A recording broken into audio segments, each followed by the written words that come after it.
ನಮಸ್ಕಾರ ಕರ್ನಾಟಕದ ಜನತೆಗೆ. ವಿಚಾರ ಇಷ್ಟೇನೆ, ನಾವು ಇದುವರೆಗೂ ಸಹ ಎಲ್ಲ ಏನೇದ ಬಳಕೆ ಮಾಡೋದು ಸಹಿಸ್ಕೊಂಡು ಬರ್ತಾನೆ ಇದೀವಿ. ಯಾಕೆ ಅಂತಂದ್ರೆ ನಮ್ಮಲ್ಲಿ ಕರುನಾಡು ಅಂತ ಏನಿದೆ, ಆ ಕರುನಾಡು ಅನ್ನೋದ್ರಲ್ಲೇ ಇದೆ ಕರುಣೆ ಅಂತ. ಆದ್ರೆ ಇವ್ರು ಮಾಡ್ತಾ ಇರೋದು ಹೆಂಗೆ ಅಂದ್ರೆ ಅದನ್ನ ಅಂದ್ರೆ ತಪ್ಪಾಗಿ ಅದನ್ನ ಅಳವಡಿಸ್ಕೊಂತಾ ಇದಾರೆ. ನೋಡಿ, ಕರ್ನಾಟಕದಲ್ಲಿ ಕನ್ನಡನೇ ಮೊದಲಿರ್ಬೇಕು ಅಂತ ಸರ್ಕಾರದ ಸುತ್ತೋಲೆನೂ ಇದೆ. ಮತ್ತೆ ಸುತ್ತೋಲೆಗಿಂತ ಸರ್ಕಾರ ಅಂದ್ರೆ ನಾವೇ ಸಾರ್ವಜನಿಕರು, ಅಂದ್ರೆ ನಾವೇನ್ ಇದ್ವಿ ನಾವೇ ಸರ್ಕಾರ. ಸೊ ಅಂಥದ್ರಲ್ಲಿ ನೋಡಿ, ಮೇಲ್ಗಡೆ ಇದೆ ಇಂಗ್ಲಿಷು, ಎರಡನೇದ್ರಲ್ಲಿ ಕನ್ನಡ ಇದೆ. ಆಕ್ಚುಲಿ ಇದೇನೇ ಆಗ್ಬೇಕು ಅಂದ್ರೆ ಕನ್ನಡ ಮೇಲೆ 60% ಇರಬೇಕು. ಎರಡನೇದಾಗಿ ಏನು ವ್ಯವಹಾರಿಕ ಭಾಷೆ ಅಂತ ಏನ್ ಹೇಳ್ತಾರೆ ಇಂಗ್ಲಿಷು, ಅದನ್ನ ಬಳಸ್ಕೊಬಹುದು. ಇವ್ರು ಹಂಗ್ ಮಾಡಿಲ್ಲ, ಕನ್ನಡನ ಮಧ್ಯ ಹಾಕಿದ್ದಾರೆ. ಇನ್ನೊಂದು ಸ್ವಲ್ಪ ದಿನ ಬಿಟ್ರೆ ಕೆಳಗಡೆ ಸಣ್ಣದಾಗಿ ಹಾಕ್ತಾರೆ. ಹಾಕ್ತಾರೋ ಬಿಡ್ತಾರೋ ಗೊತ್ತಿಲ್ಲ. ಅದಕ್ಕೆ ಎಲ್ಲ ಈಗ ಸುವರ್ಣ ಕರ್ನಾಟಕ ಹಿತರಕ್ಷಣಾ ವೇದಿಕೆಯಿಂದ ಅಧ್ಯಕ್ಷರು ಮತ್ತೆ ಕನ್ನಡ ಸೇನೆಯಿಂದ ಇವ್ರು ಬಂದಿದ್ದಾರೆ, ಪ್ರಧಾನ ಕಾರ್ಯದರ್ಶಿಗಳು ಬಂದಿದ್ದಾರೆ. ಸೊ ಈಗ ನಾವು ಮನವಿ ಕೊಟ್ಟಿದ್ದೀವಿ, 15 ದಿನದಲ್ಲಿ ಇವರು ಇದನ್ನ ಬದಲಾವಣೆ ಮಾಡಬೇಕು. 15 ದಿನದಲ್ಲಿ ಬದಲಾವಣೆ ಮಾಡಲಿಲ್ಲ ಅಂದ್ರೆ ಇವರೆಲ್ಲ ಸೇರಿ ಇದ್ರ ಜೊತೆ ಇನ್ನೂ ಸಾಕಷ್ಟು ಸಂಘಟನೆಯ ಪದಾಧಿಕಾರಿಗಳಿಂದ ಹಿಡಿದು ಪ್ರತಿಯೊಬ್ಬರು ಬಂದು ಈ ಒಂದು ಏನು ಆಂಗ್ಲ ಭಾಷೆ ಇದೆ ಅದಕ್ಕೆ ಮಸಿ ಬಳಿಯುವಂತಹ ವ್ಯವಸ್ಥೆನ ನಮ್ಮ ಒಂದು ಜನತೆ ಅಂದ್ರೆ ಕರ್ನಾಟಕದ ಕಣ್ಮಣಿಗಳಾದ ಜನತೆಗಳು ಸೊ ಇದನ್ನ ಮಾಡ್ತಾರೆ. ಮತ್ತೆ ಸಂಘಟನೆಯಿಂದ ಇದನ್ನ ಮುಖ್ಯವಾಗಿ ಮಾಡ್ತೀವಿ ಅಂತ ಹೇಳ್ತಾ ಧನ್ಯವಾದ.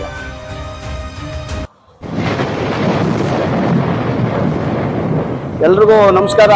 ಏನಾಗಿದೆ ಅಂದ್ರೆ ಇವತ್ತು ನಮ್ಮ ಮೈಸೂರಿಗೂ ನಂಜನಗೂಡು ಇರ್ತಕ್ಕಂಥ ಟೋಲು ಇಲ್ಲಿ ನೋಡಿ ಆಂಗ್ಲ ಭಾಷೆನ ಮೇಲ್ಗಡೆ ಬರೆದಿದ್ದಾರೆ, ಅದು ತಪ್ಪು. ಇದು ಏನಾಗಿದೆ ಅಂದ್ರೆ ಕನ್ನಡಕ್ಕೆ ಮೊದಲು ಆದ್ಯತೆ ಕೊಡಬೇಕು, ಅದ್ರಿಗೆ ಸರ್ಕಾರವೇ ಆದೇಶ ಹೊರಡಿಸಿದೆ. ಆದ್ರೂ ಇವರು ಅದಕ್ಕೂ ಮೀರಿ ಇವರು ಆಂಗ್ಲ ಭಾಷೆನ ಮೇಲ್ಗಡೆ ಹಾಕಿ ಕನ್ನಡನ ಕೆಳಗಡೆ ಹಾಕಿದ್ದಾರೆ. ಇನ್ನು ಇನ್ನು ಕೆಳಗೆ ಬಂದ್ಬಿಡುತ್ತೆ. ಅದಕ್ಕೆ ನಾವು ಅದನ್ನ ತಪ್ಪು ಅಂತ ಅವರಿಗೆ ಒಂದು ಮನವಿ ಕೊಡೋದ್ರ ಮೂಲಕ ಸುವರ್ಣ ಕರ್ನಾಟಕ ಹಿತರಕ್ಷಣಾ ವೇದಿಕೆ ಕಡೆಯಿಂದ ಬಂದು ಇವ್ರಿಗೊಂದು ಮನವಿ ಕೊಟ್ಟು ಇನ್ನು 15 ದಿವಸ ಅವರಿಗೆ ಗಡುವು ಕೊಡ್ತೀವಿ. ಆ ಗಡುವಿನ ಒಳಗಡೆ ಇವರು ಕನ್ನಡ ನಾಮಫಲಕನ ಚೇಂಜ್ ಮಾಡಲಿಲ್ಲ ಅಂತಂದಾದ್ರೆ ನಾವು ಬಂದು ಕಪ್ಪು ಮಸೀನ ಬಳಿಬೇಕಾಗಿದೆ. ಸುವರ್ಣ ಕರ್ನಾಟಕ ಹಿತರಕ್ಷಣಾ ವೇದಿಕೆ ಮೈಸೂರು ಜಿಲ್ಲಾಧ್ಯಕ್ಷರು ಮಂಜುಳಾ.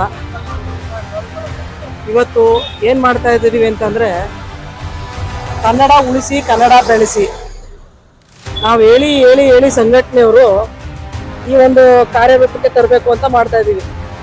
ಎಲ್ಲ ಕಡೆನೂ ಮಾಡಾಗಿದೆ. ಇವಾಗ ನಮ್ಮ ಮೈಸೂರು ಮತ್ತು ನಂಜನಗೂಡು ಹೆದ್ದಾರಿಲಿರುವಂಥ ಈ ಒಂದು ಟೋಲಲ್ಲಿ ನೋಡಿ, ಸರ್ಕಾರನೇ ಹೇಳಿದೆ ಫಸ್ಟು 60% ಅಂದರೆ 60% ಕನ್ನಡ ಇರಬೇಕು ಅಂತ. ಇಲ್ಲಿ ಬಂದು ಎಲ್ಲ ಕಡೆ ದೇಶದಿಂದನೂ ಎಲ್ಲ ಊರಿಂದನೂ ಈ ಕಡೆಯಿಂದ ಬಂದು ಇಲ್ಲಿಂದ ಪಾಸ್ ಆಗುವಂಥ ಈ ಇದರಲ್ಲಿ ಫಸ್ಟು ಇಂಗ್ಲೀಷು, ಆಮೇಲೆ ಕನ್ನಡ. ಅಂದರೆ ಇನ್ನು ನೆಕ್ಸ್ಟು ನಿಮ್ಮನ್ನ ಇನ್ನೂ ಕೆಳಗೆ ಹಾಕ್ತೀವಿ, ಬೇರೆ ಭಾಷೆಗಳನ್ನು ಮೇಕಾಕ್ತೀವಿ, ಕುಣಿತೀವಿ ಅಂತ ಬ್ರಿಟಿಷ್ ಕಾಲನ ನೆನಪು ಮಾಡ್ತಾ ಇದ್ದಾರೆ ಇವಾಗ.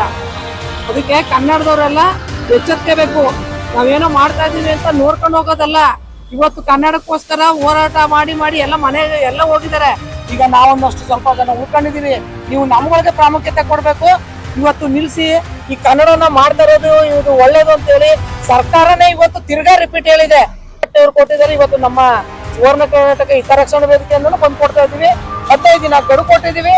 ಅದ್ರೊಳಗೆ ಮಾಡಿಲ್ಲ ಅಂತಂದ್ರೆ ನಾವು ನೇರ ಬಂದು ಇದಕ್ಕೆ ತಪ್ಪು ಮಸಿ ಬಳಿಯುವಂತ ಕೆಲಸನ ನಮ್ಮ ಸುವರ್ಣ ಕರ್ನಾಟಕ ಹಿತರಕ್ಷಣಾ ವೇದಿಕೆಯಿಂದ ಜಿಲ್ಲಾಧ್ಯಕ್ಷರು ಮತ್ತೆ ಕನ್ನಡ ಸೇನೆ ಜಿಲ್ಲಾ ಪ್ರಧಾನ ಕಾರ್ಯದರ್ಶಿಯವರಾದ ಆನಂದ್ ಅವರು, ಯು ಟೀಮು ಇನ್ನೂ ಸಾಕಷ್ಟು ಸಂಘಟನೆಗಳು ಸೇರ್ಕೊಂಡು ಹೋರಾಟಗಾರರು 15 ದಿನದಲ್ಲಿ ಕೆಲಸ ಮಾಡ್ತೀವಿ ಅಂತ ಇವ್ರಿಗೆ ನಾವು ಮನವಿ ಕೊಟ್ಟಿದ್ದೀವಿ.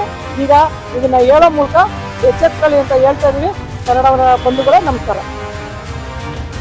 ಕನ್ನಡದ ಬಂಧುಗಳೇ, ಇಲ್ಲಿ ಮೈಸೂರು ನಂಜನಗೂಡು ಮಧ್ಯ ಇರ್ತಕ್ಕಂಥ ಟೋಲು ಇಲ್ಲಿ ಏನು ಕನ್ನಡ ನಾಮಫಲಕಕ್ಕೆ ಇವರು ಮೊದಲೇ ಆದ್ಯತೆ ಕೊಡಬೇಕು. ಹಾಕಿದರೆ ಅವರು ಆಂಗ್ಲ ಭಾಷೆ ಮೇಲೆ ಹಾಕ್ಬಿಟ್ಟು ಕನ್ನಡ ಭಾಷೆನ ಕೆಳಗಡೆ ಹಾಕಿದರೆ ಅದನ್ನ ತಪ್ಪು ಅಂತ ಹೇಳಿ ಇವರಿಗೆ ಈಗ ಸರ್ಕಾರನೇ ಆದೇಶ ಹೊರಡಿಸಿದೆ. ಅದರ ಪ್ರಕಾರವಾಗಿ ಇವತ್ತು ಇವರು ನಾಮಫಲಕ ಚೇಂಜ್ ಮಾಡದೇ ಇದ್ದರೆ ನಾವು ಮುಂದೆ ಕಪ್ಪು ಮಸಿ ಬಳಿಬೇಕಾಗ್ತದೆ ಅಂತ ಹೇಳ್ತಾ ಇವರಿಗೆ ಮನವಿನ ಸಲ್ಲಿಸ್ತಾ ಇದ್ದೀವಿ. ಎಲ್ರಿಗೂ ಮೊದಲನೇದಾಗಿ ಕನ್ನಡ ಅಭಿಮಾನಿಗಳಿಗೆ ಸ್ವಾಗತ, ಧನ್ಯವಾದಗಳು ಹೇಳ್ತಾ, ನಮ್ಮ ಮೈಸೂರು ಮತ್ತು ನಂಜನಗೂಡು ಮಧ್ಯದಲ್ಲಿ ಹೆದ್ದಾರಿಯಲ್ಲಿರುವ ಟೋಲ್ ನೋಡಿ, ಮೊದಲನೇದು ಸರ್ಕಾರನೇ ಆದೇಶ ಮಾಡಿದೆ 60% ಕನ್ನಡ ಮೇಲೆ ಆದ್ಯತೆ ಮೊದಲನೇ ಅಕ್ಷರದಲ್ಲಿ ಬರಬೇಕು. ಕೆಳಗಡೆ ಹಾಕಿದ್ದಾರೆ. ಅದನ್ನ ದಯವಿಟ್ಟು ಒಂದು ಮುಖ್ಯ ಅಧಿಕಾರಿಗಳಿಗೆ ಮನವಿ ಸಲ್ಲಿಸಿದ್ವಿ. ಇನ್ನು 15 ದಿವಸದಲ್ಲಿ ಅದನ್ನ ರೆಡಿ ಮಾಡಲಿಲ್ಲ ಅಂದರೆ ಟೋಲ್ಗೆ ಮಸಿ ಬಡಿತೀವಿ ಅಂತ ಎಚ್ಚರಿಕೆ ಕೊಟ್ಟಿದ್ದೀವಿ.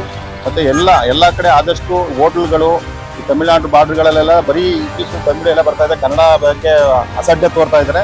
ಅಲ್ಲೂ ಹೋಗಿ ಉಗ್ರ ಹೋರಾಟ ಮಾಡ್ತೀವಿ. ನಮ್ಮ ಸಂಘಟನೆಯಿಂದ ಸುವರ್ಣ ಕರ್ನಾಟಕ ಅಧ್ಯಕ್ಷರು ಮತ್ತು ಮಹಿಳಾ ಅಧ್ಯಕ್ಷರು, ನಮ್ಮ ಕನ್ನಡ ಸೇನೆ ಅಧ್ಯಕ್ಷರು, ಮಹಿಳಾ ಅಧ್ಯಕ್ಷರು ಎಲ್ಲ ಸೇರಿ ಒಟ್ಟಿಗೆ ಎಲ್ಲ ಸಂಘಟನೆಗಳು ಸೇರಿ ಉಗ್ರ ಹೋರಾಟ ಮಾಡ್ತೀವಿ ಅಂತ ಎಚ್ಚರಿಕೆ ಮಾಡ್ತಾ ಮತ್ತೊಮ್ಮೆ ನಿಮ್ಗೆಲ್ಲರಿಗೂ ಧನ್ಯವಾದಗಳನ್ನು ತಿಳಿಸ್ತಾ ಇದ್ದೀನಿ.